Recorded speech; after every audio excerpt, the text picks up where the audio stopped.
ഇന്ത്യയിലെ ഏറ്റവും പുരാതനമായ ക്ഷേത്രം ഏതാണ്? വൈക്കം ക്ഷേത്രം മുതൽ ആന്ധ്രയിലെ ഗുഡിമല്ലം ക്ഷേത്രം വരെ ഓർമ്മയിൽ വരുമെങ്കിലും ഉത്തരം ഇതിൽ നിന്നെല്ലാം ഏറെ അകലെയാണ്. ചരിത്രത്തിലും വിശ്വാസത്തിലും ആചാരത്തിലും എല്ലാം വ്യത്യസ്തത പുലർത്തുന്ന ബീഹാറിലെ മുണ്ടേശ്വരി ക്ഷേത്രമാണ് ഇന്നും പൂജകൾ നടക്കുന്ന ഇന്ത്യയിലെ ഏറ്റവും പുരാതനമായ ക്ഷേത്രം. ബീഹാറിന്റെ വിനോദസഞ്ചാര രംഗത്തും ആത്മീയ രംഗത്തും ഏറെ പ്രാധാന്യമുള്ള ഈ ക്ഷേത്രത്തിന് പ്രത്യേകതകൾ ഒരുപാടുണ്ട്. ആർക്കിയോളജിക്കൽ സർവേ ഓഫ് ഇന്ത്യയുടെ കീഴിൽ സംരക്ഷിക്കപ്പെടുന്ന ഈ ക്ഷേത്രത്തിന്റെ വിശേഷങ്ങളാണ് ഇന്നത്തെ വീഡിയോയിൽ. ഇന്ത്യയിലെ ഏറ്റവും പുരാതനമായ ഇന്നും പൂജകളും ആരാധനകളും കൃത്യമായി നടത്തുന്ന ക്ഷേത്രമാണ് മുണ്ടേശ്വരി ക്ഷേത്രം.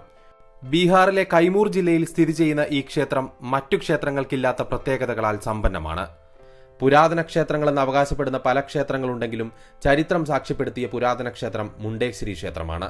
ഇവിടെ നിന്നും ലഭിച്ച തെളിവുകളനുസരിച്ച് CE 625 ഈ ക്ഷേത്രം നിർമ്മിച്ചത് എന്നാണ് കരുതപ്പെടുന്നത്.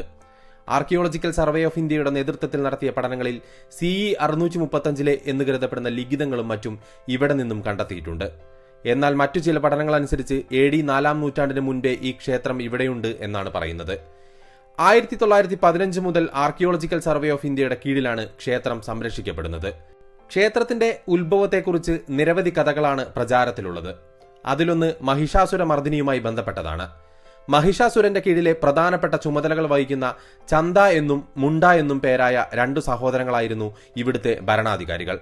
ദുർഗാദേവി മഹിഷാസുരനെ കൊന്നുകഴിഞ്ഞപ്പോൾ സഹോദരന്മാർ ചേർന്ന് 2 ക്ഷേത്രം നിർമ്മിക്കുകയുണ്ടായി. മുണ്ട മുണ്ടേശ്വരി ഭവാനി ക്ഷേത്രവും ചന്ദ ചന്ദേശ്വരി ഭവാനി ക്ഷേത്രവും നിർമ്മിച്ചു എന്നാണ് വിശ്വാസം. പക്ഷേ പിന്നീട് മുണ്ടേശ്വരിയിൽ നിന്നും ലഭിച്ച ലിഖിതങ്ങളും മറ്റും ചരിത്രത്തോട് ചേർത്ത് വായിച്ചപ്പോൾ തീർത്തും വ്യത്യസ്തമായ ഒരു കഥയാണ് വന്നത്. ഇവിടെ നിന്നും ഗവേഷണത്തിൽ ലഭിച്ച രാജകീയ മുദ്രയാണ് പുതിയ ചരിത്രത്തിലേക്ക് വെളിച്ചം വീശുന്നത്. ശ്രീലങ്കയിൽ നിന്നും വന്ന ഒരു കൂട്ടം സന്യാസിമാരുടെ കയ്യിൽ നിന്നും ഇവിടെ എത്തിയ രാജകീയ മുദ്ര ശ്രീലങ്കൻ ചക്രവർത്തിയായിരുന്ന മഹാരാജു ദത്തഗമാനിയുടെയാണ്. അദ്ദേഹത്തിന്റെ കാലയളവ് എന്ന് പറയുന്നത് 101 മുതൽ 77 BC വരെയാണ്. അതുകൊണ്ട് തന്നെ ക്ഷേത്രത്തിന്റെ പഴക്കം അത്രത്തോളം ഉണ്ടെന്ന് കണക്കാക്കപ്പെടുന്നു. ക്ഷേത്രങ്ങൾക്ക് തീരെ അപൂർവമായ അഷ്ടഭുജാകൃതിയാണ് ഈ ക്ഷേത്രത്തിന്റെ നിർമ്മാണത്തിന് ഉപയോഗിച്ചിരിക്കുന്നത്. നഗരരീതിയിലുള്ള നിർമ്മാണമാണ് ക്ഷേത്രത്തിന്റേത്. ക്ഷേത്ര ഗോപുരങ്ങൾ നശിപ്പിക്കപ്പെട്ട നിലയിലാണ് നിലവിലുള്ളത്. പുരാവസ്തു വകുപ്പിന്റെ പുനരുദ്ധാരണ പ്രവർത്തനങ്ങളുടെ ഭാഗമായി ക്ഷേത്രത്തിന് മേൽക്കൂര നിർമ്മിച്ചിട്ടുണ്ട്. ശിവലിംഗം ക്ഷേത്രത്തിൽ പ്രതിഷ്ഠിച്ചിട്ടുണ്ടെങ്കിലും മുണ്ടേശ്വരി ദേവിയാണ് ഇവിടുത്തെ പ്രധാന പ്രതിഷ്ഠ. ക്ഷേത്രത്തിന്റെ വിവിധ ഭാഗങ്ങളിൽ സംഗീതജ്ഞരുടെയും കലാകാരന്മാരുടെയും ഒക്കെ രൂപങ്ങൾ കൊത്തിയിരിക്കുന്നതും കാണാൻ സാധിക്കും. രാജ്യത്തെ ഏറ്റവും പുരാതനമായ ക്ഷേത്രമായാണ് ഈ ക്ഷേത്രത്തെ കണക്കാക്കുന്നത്. ഏകദേശം 2000-ലധികം വർഷമായി ഇവിടെ മുടങ്ങാതെ പൂജ നടക്കുന്നുണ്ട്. ഓരോ വർഷവും 12 ലക്ഷം മുതൽ 14 ലക്ഷം വരെ വിശ്വാസികളാണ് ഇവിടെ വന്നെത്തുന്നത്. ഈ ക്ഷേത്രത്തിലെ ആദ്യത്തെ പ്രതിഷ്ഠ മഹാവിഷ്ണുവിൻ്റെതായിരുന്നു എന്നൊരു വിശ്വാസം പരക്കെയുണ്ട്. കാലങ്ങൾ കഴിഞ്ഞപ്പോൾ മഹാവിഷ്ണുവിന്റെ വിഗ്രഹം കാണാതാവുകയും 7-ാം നൂറ്റാണ്ടിൽ ശിവഭക്തന്മാരുടെ പ്രാമുഖ്യത്തിൽ പരമശിവനെ ക്ഷേത്രത്തിൽ പ്രതിഷ്ഠിക്കുകയും ചെയ്തു എന്നാണ് പല ചരിത്രരേഖകളും പറയുന്നത്. ക്ഷേത്രത്തിന്റെ അകത്തളങ്ങൾ കൊത്തുപണികളാൽ സമ്പന്നമാണ്. ഗംഗാദേവിയുടെയും യമുനാദേവിയുടെയും മറ്റ് ദേവീദേവന്മാരുടെ രൂപങ്ങൾ കൊണ്ട് സമൃദ്ധമാണ് ക്ഷേത്രത്തിന്റെ പ്രധാന കവാടത്തിലുള്ള വാതിൽപാളികൾ. എരുമപ്പുറത്തിരിക്കുന്ന 10 കൈകളുള്ള മുണ്ടേശ്വരി ദേവിയുടെ വിഗ്രഹമാണ് ക്ഷേത്രത്തിലെ മുഖ്യപ്രതിഷ്ഠ. ക്ഷേത്രത്തിൽ ഉപദേവതകളായി വിഷ്ണു, ഗണപതി, സൂര്യഭഗവാൻ എന്നിവരുമുണ്ട്. രാമനവമിയും ശിവരാത്രിയും നവരാത്രിയുമാണ് ക്ഷേത്രത്തിലെ പ്രധാന ഉത്സവങ്ങൾ. സമുദ്രനിരപ്പിൽ നിന്നും ഏകദേശം 608 അടി ഉയരത്തിലാണ് ഈ ക്ഷേത്രം സ്ഥിതി ചെയ്യുന്നത്. ബനാറസിൽ നിന്ന് 100 കിലോമീറ്റർ അകലെയുള്ള ബാബുവ എന്ന സ്ഥലത്താണ് മുണ്ടേശ്വരി കുന്നുള്ളത്. മഹാവിഷ്ണുവിനും ശിവനും ശേഷം പ്രധാനമായിട്ടും ഇവിടുത്തെ വിഗ്രഹം ദുർഗാദേവിയുടേതാണ്. ഇവിടുത്തെ ഒരു ഫലകത്തിലെ വിവരങ്ങൾ സൂചിപ്പിക്കുന്നത് ക്ഷേത്രം 625-ാം ആണ്ടിലേതാണെന്നാണ്. കൂടാതെ 635-ാം ആണ്ടിലെ തീയതിയിലെ ഹിന്ദു ലിഖിതങ്ങളും കണ്ടെടുത്തിട്ടുണ്ട്. ക്ഷേത്രം നിൽക്കുന്ന കുന്നിന്റെ മുകൾ ഒരു മതപരവും വിദ്യാഭ്യാസപരവുമായ ഒരു കേന്ദ്രമായിരുന്നുവെന്ന് ഫലകങ്ങളിൽ സൂചന നൽകുന്നുണ്ട്.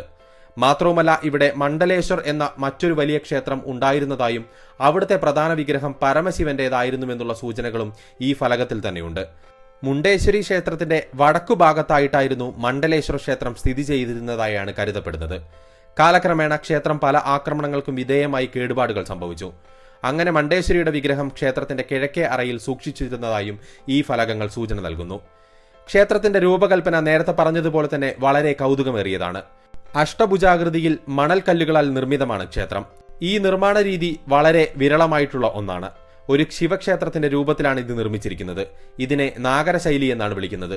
ക്ഷേത്രത്തിനകത്ത് 4 ദിശയിലേക്കും വാതിലുകളുണ്ട്. ഇത് പ്രധാനമായും 4 ദിശകളിലേക്ക് തന്നെയാണ് തുറന്നു വെക്കപ്പെട്ടിരിക്കുന്നത്.